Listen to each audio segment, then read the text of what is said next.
বিকেলে সূর্য যখন হেলে পড়ে তখন কক্সবাজারের সমুদ্র যেন সোনালী আলোয় ঝলমল করতে থাকে। ঢেউয়ের লুকোচুরি খেলা, মৃদু বাতাসে স্নিগ্ধ ছোঁয়া আর আকাশ জুড়ে ছড়িয়ে পড়া কমলা গোলাপি আভা এক অন্যরকম মোহ তৈরি করে।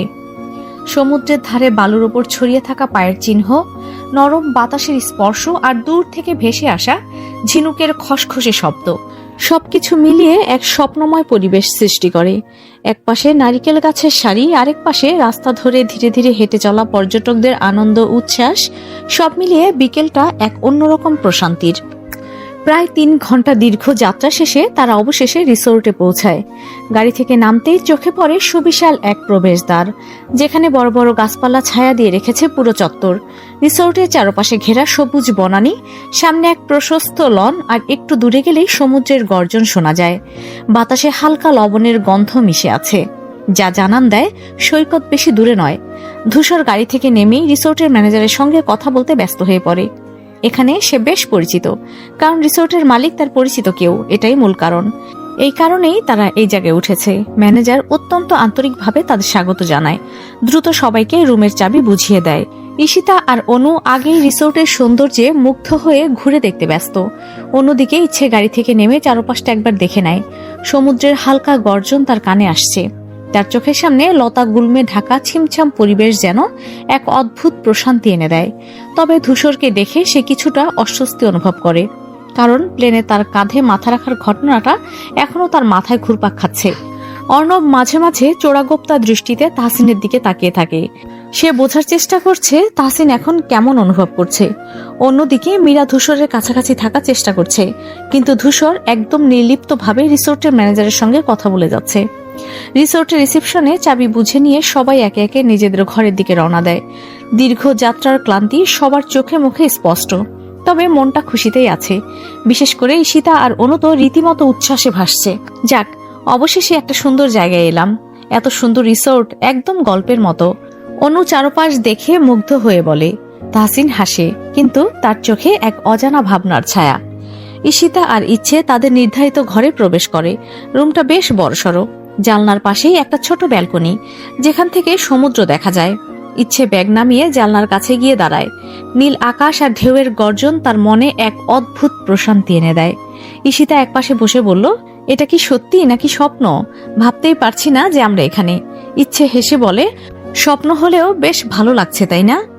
অন্যদিকে ধূসর একাই নিজের ঘরে ঢুকে ব্যাগটা রেখে জানালার পর্দা সরিয়ে সমুদ্রের দিকে তাকায়। এখানকার পরিবেশ তার খুব চেনা। এই রিসোর্টের মালিকের সঙ্গে তার পূর্ব পরিচয় থাকায় এখানে আসতে কোনো সমস্যাই হয়নি, কিন্তু আজ কেন যেন সে অন্যরকম অনুভব করছে, যেন এই ট্রিপে কিছু বিশেষ অপেক্ষা করছে তার জন্য। অর্ণব, তূর্ণ আর তৃণ তাদের ঘরে ঢুকে নিজেদের মতো হাসাহাসিতে মেতে ওঠে। তূর্ণ বিছানায় শুয়ে বলল, ভাই, এই ট্রিপটা জমে যাবে, বুঝলি? অর্ণব শুধু হাসে, দেখা যাক। তবে তার মন পুরোপুরি অন্যদিকে, তাহসিনের দিকে। সে কি আদৌ স্বাভাবিক আছে? এই বিয়েটা কি সত্যি হতে যাচ্ছে? এসব ভাবতে ভাবতে সে একরকম আনমনা হয়ে পড়ে। অন্যদিকে মীরা একটু রাগী চেহারায় নিজের ঘরে প্রবেশ করে। সে একাই এক ঘরে থাকতে চেয়েছে, কারণ তার মন ভালো নেই। ধূসরের কাছাকাছি থাকতে এত কষ্ট করতে হচ্ছে, অথচ ধূসর যেন কিছু টেরই পাচ্ছে না। সবাই নিজেদের মতো করে ব্যস্ত, কিন্তু অজান্তেই এক অদৃশ্য টান তাদের একে অপরের দিকে নিয়ে যাচ্ছে। এই সমুদ্র তীরে রিসোর্ট শুধু একটি ট্রিপের সাক্ষী। ঈশিতা ফ্রেশ হয়ে আয়নার সামনে দাঁড়িয়ে চুল আঁচড়াতে থাকে। ভেজা চুলের ডগা থেকে পানি টিপ টিপ করে মেঝেতে পড়ছে। আয়নার সামনে দাঁড়িয়ে নিজের প্রতিচ্ছবির দিকে তাকিয়ে সে মৃদু হাসে।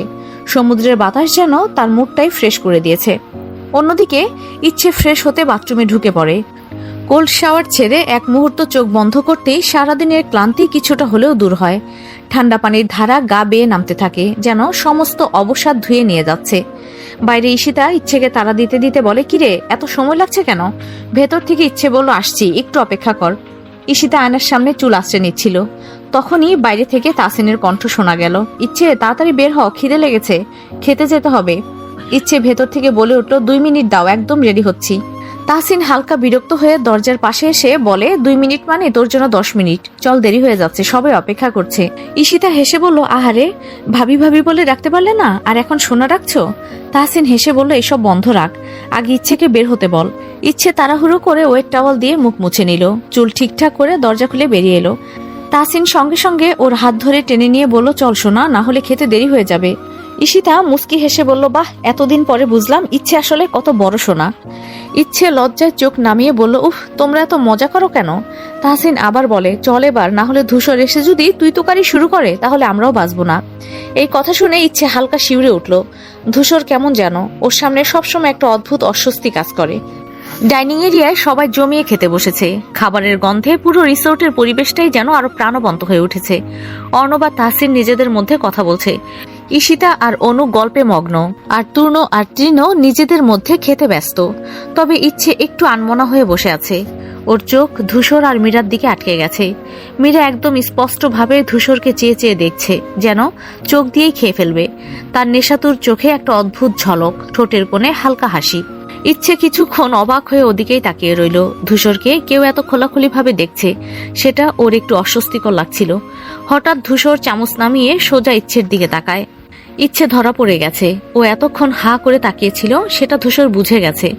ধূসর ওর চোখের দিকে এক দৃষ্টিতে তাকিয়ে থাকলো কয়েক সেকেন্ড। চোখে একটা রহস্যময় অভিব্যক্তি, যেন ওর চোখের ভাষা পড়তে চাইছে। ইচ্ছে দ্রুত চোখ নামিয়ে নিয়ে চুপচাপ প্লেটে খাবার তোলে। কিন্তু ও বুঝতে পারছে ধূসর এখনো ওর দিকেই তাকিয়ে আছে। ওর গাল গরম হয়ে ওঠে লজ্জায়। মীরা তখনও ধূসরকেই দেখছে, কিন্তু ধূসর ওর দৃষ্টি আটকে আছে শুধু ইচ্ছের দিকেই। খাওয়া শেষ হতেই একে একে সবাই উঠে যায়। সারাদিনের ভ্রমণে সবাই বেশ ক্লান্ত, তাই সিদ্ধান্ত হয় যে কিছুক্ষণ বিশ্রাম নেওয়া হবে। তারপর সন্ধ্যায় বের হবে সমুদ্রের পাড়ে ঘুরতে। ঈশিতার ইচ্ছে নিজেদের ঘরে ফিরে গিয়ে শুয়ে পড়ে। ইচ্ছে বিছানায় গা এলিয়ে দিয়েই একটা বড় শ্বাস নিয়ে চোখ বন্ধ করে। চোখের সামনে ভেসে ওঠে ডাইনিং টেবিলে সেই মুহূর্ত, ধূসরের চোখের দৃষ্টি, মীরার তাকানো আর নিজের হঠাৎ ধরা পড়ে যাওয়া। আফটারনুনে এত কিছু হয়ে গেল, সন্ধ্যাটা কেমন যাবে কে জানে, মনে মনে বলে ইচ্ছে। অন্যদিকে ধূসর নিজের রুমে গিয়ে জানালার পাশে চেয়ারে বসে থাকে। বাইরে বিকেলের আলো একটু একটু করে কমছে। আকাশে লালচে আভা, ওর মাথায় ঘুরছে ইচ্ছের লজ্জায় চোখ নামিয়ে নেওয়ার দৃশ্যটা। মীরার দৃষ্টি উপেক্ষা করা ওর জন্য সহজ, কিন্তু ইচ্ছের দৃষ্টি, সেটার অন্যরকম একটা টান আছে যা ধূসরকে ভাবাচ্ছে। আর মীরা, ও শুয়ে আছে কিন্তু ওর চোখে ঘুম নেই। ধূসরের প্রতি ওর আকর্ষণ যেন আরো বেড়ে যাচ্ছে। সময় ধীরে ধীরে গড়িয়ে যায়। কিছুক্ষণ বিশ্রামের পর সবাই প্রস্তুতি নিতে শুরু করে সন্ধ্যার সমুদ্র ভ্রমণের জন্য। হালকা ঠান্ডা হাওয়া বইতে শুরু করেছে। কক্সবাজারের বালুকা বেলায় আরেকটি নতুন মুহূর্তের অপেক্ষা। সন্ধ্যার পর সমুদ্র যেন আরো রহস্যময় আর মোহনীয় হয়ে ওঠে। দূর থেকে ভেসে আসা ঢেউয়ের গর্জন, বাতাসের শোষ শব্দ আর আকাশ জুড়ে ঝলমলে তারা, সবকিছু মিলিয়ে এক অদ্ভুত আবেশ ছড়িয়ে পড়ে চারদিকে। চাঁদের আলো সোনালি আভা ছড়িয়ে দিচ্ছে সাগরের বুকে। ঢেউগুলো একের পর এক তীরের বালুকা বেলায় আশ্রে পড়ছে, যেন কোনো অজানা ভাষার গল্প বলছে। গাঢ় নীল জলরাশি মাঝে মাঝে সাদা ফেনায় ভরে ওঠে, তারপর ধীরে ধীরে মিলিয়ে যায়। রিসোর্ট থেকে সবাই বেরিয়ে আসে সন্ধ্যার হালকা আলোয় লোকাল বাজার আর সমুদ্রের আশেপাশে ঘোরার জন্য। বাতাসে লবণের গন্ধ, মানুষের কোলাহল আর রঙিন লাইটের ঝলকানিতে পুরো এলাকা যেন অন্যরকম প্রাণ ফিরে পেয়েছে। ইচ্ছে ধীর পায়ে হাঁটছে, তার পরনে সাদা রঙের গাউন। হালকা বাতাসে গাউনের কাপড় উড়ছে, যেন আসলেই কোনো মেঘ পরি নেমে এসেছে। তার মাঝারি উচ্চতা, দীর্ঘ কালো চুলের ঢেউ আর গালের ছোট্ট তিল তাকে আরো অনন্য লাগছে। হালকা লিপস্টিক আর চোখের নিচে সামান্য কাজল, কোনো সাজি বাড়াবাড়ি নয়, তবুও সে যেন আলাদা একটা আলো ছড়িয়ে দিচ্ছে। ধূসর সহ বাকি সবাই এক মুহূর্তের জন্য স্তব্ধ হয়ে যায়, বিশেষ করে ধূসর। সে সাধারণত কারো সৌন্দর্যে সহজে মুগ্ধ হয় না, আজ যেন চোখ ফেরাতেই পারছে না। ঈশিতা মজা করে ধূসরের কনুইতে গুঁতো দেয়, তবে সে স্রেফ একটা গভীর দৃষ্টিতে ইচ্ছের দিকে তাকিয়ে থাকে। অনু, তূর্ণ, তৃণ সবাই হাসাহাসি করলেও ইচ্ছে কিছুই টের পাচ্ছে না। সামনে এক দোকানে শঙ্খ, ঝিনুক আর হাতের বালা বিক্রি হচ্ছে। ইচ্ছে এগিয়ে যায়, একটা ছোট ঝিনুকের তৈরি ব্রেসলেট হাতে নেয়। তখনই ধূসর ধীরে ধীরে তার পাশে এসে দাঁড়ায়, ঠান্ডা গলায় বলে, সাদা রংটা তোমার জন্যই বানানো হয়েছে। ইচ্ছে চমকে ওঠে, ধূসরের দিকে তাকিয়ে বোঝার চেষ্টা করে সে মজা করলো নাকি সত্যিই বলল। কিন্তু ধূসর নির্লিপ্ত ভঙ্গিতে পকেট থেকে টাকা বের করে দোকানিকে দিয়ে দেয়। তারপর ব্রেসলেটটা তুলে ইচ্ছের হাতে ধরিয়ে দেয়। তোমার হাতেই মানাবে, সংক্ষিপ্তভাবে বলেই ধূসর আবার সামনের দিকে হাঁটতে শুরু করে। ইচ্ছে অবাক হয়ে দাঁড়িয়ে থাকে, তার হাতের ছোট্ট ঝিনুকের ব্রেসলেটটার দিকে তাকিয়ে। সন্ধ্যার বাতাস যেন আরো শীতল হয়ে আসে, আর তার বুকের ভেতর কিছু একটা অদ্ভুতভাবে কেঁপে ওঠে। ধূসর, মীরা পেছন থেকে ডাক দেয়। ধূসর ধীরে ঘুরে মীরার দিকে তাকায়। কি ব্যাপার? মীরা হাসতে হাসতে বলে, আমার জন্য মালা চয়েস করতে হবে। দোকানে নতুন মালা এসেছে, তুমি তো জানো আমি একদম সঠিক সঙ্গী পছন্দ করতে চাই। ধূসর কিছুটা বিরক্ত হলেও মীরার মুখে এক ধরনের হাসি খুশি দেখে বাধ্য হয়ে তার সঙ্গে চলে যায়। এই সময় বাজারে বাকি সবাই ঘোরাঘুরি করতে ব্যস্ত। তূর্ণ সকলের ছবি ও ভিডিও তুলছিল কভার শটের জন্য তার ক্যামেরা হাতে। সবাই হাসি, আনন্দ আর মজার মুহূর্তগুলো ক্যাপচার করছিল। মীরা ধূসরকে নিয়ে ছোট্ট দোকানে ঢোকে, যেখানে মালা শোকেস সাজানো। দোকানির হাতে প্রচুর রঙিন মালা, ঝিনুকের মালা, রূপালী কাঁকড়ার মালা সাজানো ছিল। মীরা নির্দিষ্ট একটা রঙের মালা পছন্দ করে। তার চোখে যে ঝিলিক ছিল সেটা যেন স্পষ্ট হয়ে ওঠে। মীরা ধূসরের দিকে তাকিয়ে বলে, এটা আমার জন্য সেরা হবে। সাদা রঙের মালা, কিছুটা ক্লাসিক কিন্তু আধুনিকও। ধূসর একটু কেমন করে মীরার দিকে যেন তাকায়, যেন সে কিছুই বলেনি। তারপর তার পকেট থেকে টাকা বের করে দোকানির হাতে দেয় এবং মালাটি মীরার হাতে তুলে দেয়। মীরা সেটা নিয়ে খুবই সন্তুষ্টভাবে মালাটি পরখ করে দেখে হাসে। ঘোরাঘুরি শেষ করে ধূসর, ইচ্ছে, তাহসিন, অর্ণব ও বাকি সবাই রিসোর্টে ফিরে আসে। সারাদিনের আনন্দের পর সবাই একটু তাড়াতাড়ি বিশ্রাম নিতে চাইলেও কিছু সময়ের জন্য রিসোর্টের ফাঁকা জায়গাটি এক মধুর স্থানে পরিণত হয়ে যায়। ঠিক করা হয় পরদিন ভোরে সবাই উঠে ঘুরতে বের হবে, তাই সকলে ওই জায়গায় বসে যায়।